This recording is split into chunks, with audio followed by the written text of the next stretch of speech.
not having these conversations well here, we're certainly not having them well outside of here. This is a safe place. This is the arena for us to practice what it looks like to step into the tension of grace and truth and love well. So with that being said, I just want to quickly remind us, if I can get this to work, of our conversation guidelines. If you missed last time when we set up the conversations for this year, we talked about how crucial it is that we start with a place of loving one another deeply from the heart. This is our posture here. Love resounds more than anything else. We need to listen for understanding. So important. This is an area of my life God's been working on, that you're really listening to the other person because you want to know why they are where they are. What's going on? What's their background? Listen for the sake of understanding. If you're calculating what you want to say next versus listening, that should check you. The third thing, it's okay to agree to disagree. We all have different backgrounds, different walks of life, different experiences, and so it is okay to be back in your small groups or even sitting here today and to totally disagree, and that is okay. It is welcome here. We love it. Maintain a posture of humility. Oh, this is one where we get to become the servant of all. We get to step under and say, you know what, it's not about my voice being the loudest in the room. I'm going to walk in humility because there's a good chance I actually don't know everything. What? There's a good chance. Just saying. And we're going to be cautious of stink, which was my little way of it's yucky, right? Stereotyping, time constraints, interrupting, nonverbal messages, confidentiality. That's really important to us here. So that was a quick overview. This is how we have conversations well. So when you go back into small groups today around this particular subject, remember this. And as we get into today's elephant in the room, I wanted to quickly just point out that it's definitely an elephant, and we know it. And I had the Lord just want to remind me, I want to read this scripture to you of where he took me this morning. Because he took me to John chapter 4. And usually I put the words up on the screen so I don't have to bust out my reading glasses in front of you, because that shows you that I'm almost 49. John chapter 8. I want you to listen to this as if you are hearing it for the first time. Jesus returned to the Mount of Olives, but early the next morning he was back again at the temple. A crowd soon gathered, and he sat down and taught them. As he was speaking, the teachers of religious law and the Pharisees brought a woman who had been caught in the act of adultery. They put her in front of the crowd. Can you see that? "Teacher," they said to Jesus, "this woman was caught in the act of adultery. The law of Moses says to stone her. What do you say?" They were trying to trap him into saying something they could use against him. I want you guys to recognize that. They were trying to trap Jesus. Are you going to be all about the truth? Because that's where we want you to be. We're Pharisees. Or are you going to be all about the grace and dismiss this woman? What are you going to do, Jesus? It was all about trapping him. Jesus stoops down and writes in the dust with his finger. They kept demanding an answer, kept saying, "Jesus, what do you say? What do you say with this adulteress in front of me?" And he stands up again and says, "All right, but let the one who has never sinned throw the first stone." Then he stooped down again and wrote in the dust. When the accusers heard this, they slipped away one by one, beginning with the oldest, until only Jesus was left in the middle of the crowd with the woman. Then Jesus stood up again and said to the woman, "Where are your accusers? Didn't even one of them condemn you?" "No, Lord," she said. And Jesus said, "Neither do I. Go and sin no more."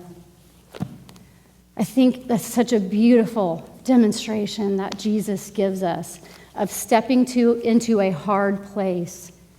He didn't take the side of truth so firmly like they wanted him to. Neither did he go full on into grace, but he stepped into the tension. He saw that adulteress. He saw what she was struggling with. He saw the person, the broken mess that she was. No doubt he knew her complete story, where no one else in the crowd was even willing to consider what was her story that brought her to that place. And he values her. He loves her right in it. And then he lovingly says, now go and sin no more. He knows it's not best for her. He wants her to live a life of flourishing. So he does point out truth, but it doesn't start that place. And that's where we find ourselves here at One as we enter into these conversations. We find ourselves at a place of saying we want to step in, we want to have the tough conversation, but there is a lot of humility in that. Absolutely acknowledge that. Before I talk about these Dr. Preston Sprinkle quotes, and as you know, we are going to the discussion today of the LGBTQ community. And it's a tough one. I believe it is the toughest conversation that we are having right now in our cultural moment. And as a result, we want to go there as a body of sisters in Christ and say, hey, let's go there. But I also want to acknowledge to you that we are sitting on this big spectrum of where we're coming from. Some of you here may be like me. You were raised in the church, and your biblical truth that you stand firm on is that God ordained marriage to be between one man and one woman, and that is his best. And that anything else that shies away from that is hamartia, the Hebrew word for sin. It misses the mark of his best. But some of you, you're on the other side of the spectrum today, and you're like, you know what, DeAnne, I don't believe in that. I feel like God has another idea in mind. That maybe he's okay with monogamous same-sex relationships and marriage, and that's okay. And maybe you're somewhere in the middle where you're just so confused and you don't know, because this has touched you personally. It's touched all of us personally, and so we struggle with how do we do that? And I just want to point out these Preston Sprinkle quotes. He runs the Center for Faith, Gender, and Sexuality. And he says, I've quoted this one already, we can get the Bible right, but if we get love wrong, we're wrong. Our truth will not be heard until our grace is felt, because the greatest apologetic for the truth is love. Let that sink in. It's our posture, ladies, our attitude, the way we approach people, not our theology, which is driving the LGBTQ community away. And this is my favorite. We can indeed change our posture without changing our theology. You hearing that? We have bought into the lie that we need to change our theology. We can't have the biblical truth because it may somehow not be loving and accepting of this incredible group of people that we are called to love. And that is not the truth. So today, wherever you find yourself on this spectrum, and you're here today going, man, DeAnne, this is a tough subject, I acknowledge that.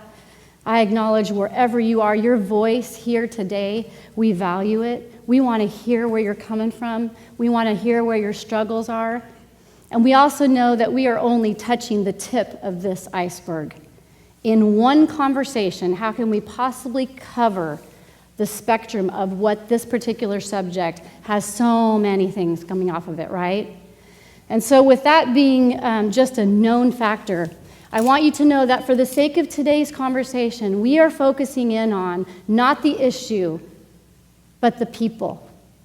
Just for today, we are focusing on the people. How do we love this community well? Because we have not done it as a church well.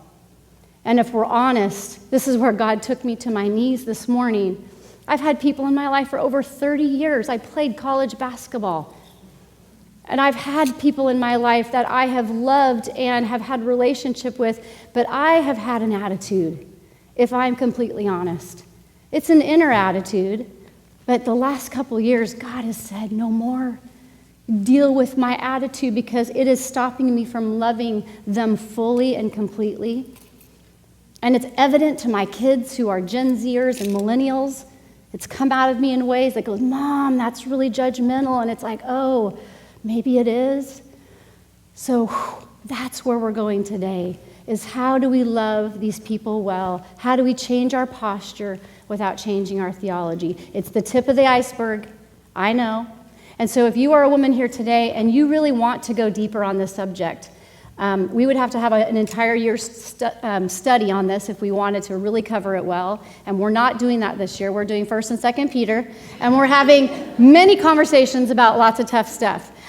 So if you want to go deeper because you're like, I don't know the biblical truth. I actually don't know the historic Christian worldview that the first century fathers had. I don't know that. Maybe you are like on the other side. Well, I want to know how to love these people really well, and it's way more complex than what we can touch today. I'm going to offer up my home to you.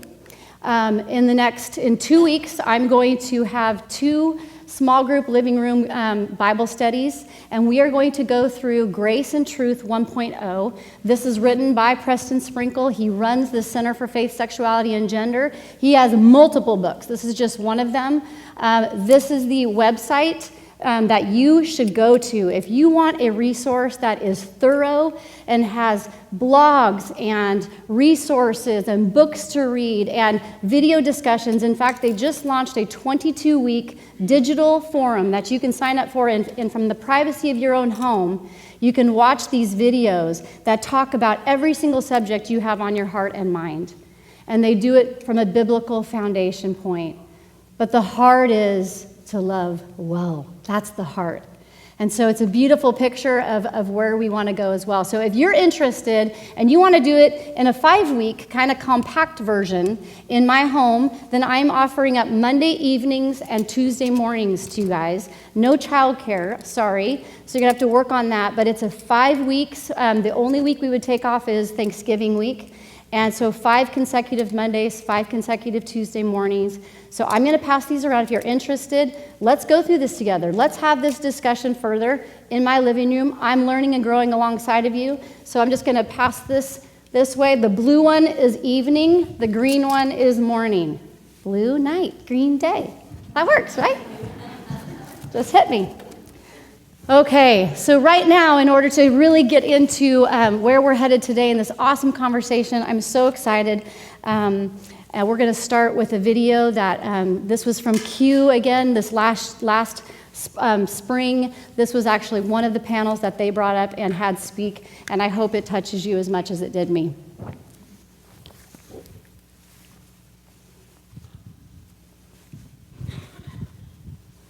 Conversation I mentioned earlier we're going to have is with somebody who I trust implicitly with this topic.